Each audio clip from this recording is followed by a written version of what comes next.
U.S. President Donald Trump hosted leaders from 12 Latin American and Caribbean countries in Miami for the Shield of the Americas summit.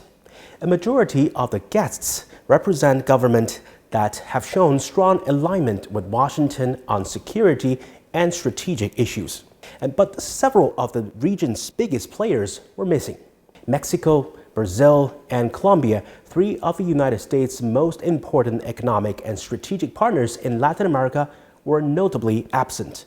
And this carefully selected guest list says a lot about Washington's regional strategy. Trump's second term signals a clear return to a Western Hemisphere first approach. There's stronger political intervention, economic pressure, and even military deterrence. Incentives are offered selectively to pro-U.S. governments, while pressure is often placed on left-leaning administrations. In the long run, this could deepen divisions across Latin America. The U.S. State Department says the meeting aimed to promote freedom, security, and prosperity across the region. But Washington's actions this year have raised questions about whether its policies match those stated goals. In January, the U.S. launched a military operation in Venezuela and forcefully captured then-President Nicolas Maduro to face drug-related charges in New York. I think the U.S. government is resorting to these very extreme tactics, including military attacks and threats, because it recognizes that the countries of the region are not accepting the attempt by Washington to impose its hegemony.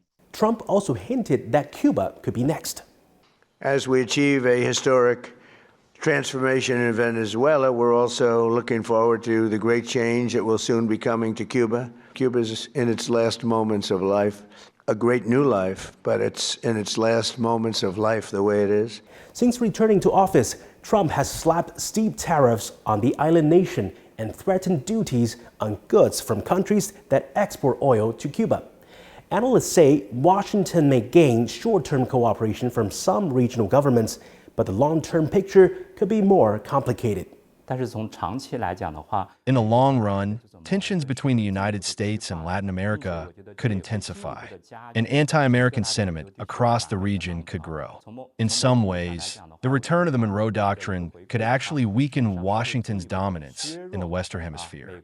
Trump has signaled his revival of the 19th century Monroe Doctrine, foreign policy strategy that opposes outside interference in the Western Hemisphere. And some Latin American governments like Argentina are moving closer to the United States, while others, such as Brazil, are trying to maintain a more independent and balanced foreign policy. Whether Donald Trump's new strategy will strengthen U.S. influence in Latin America or deepen those divisions remains an open question.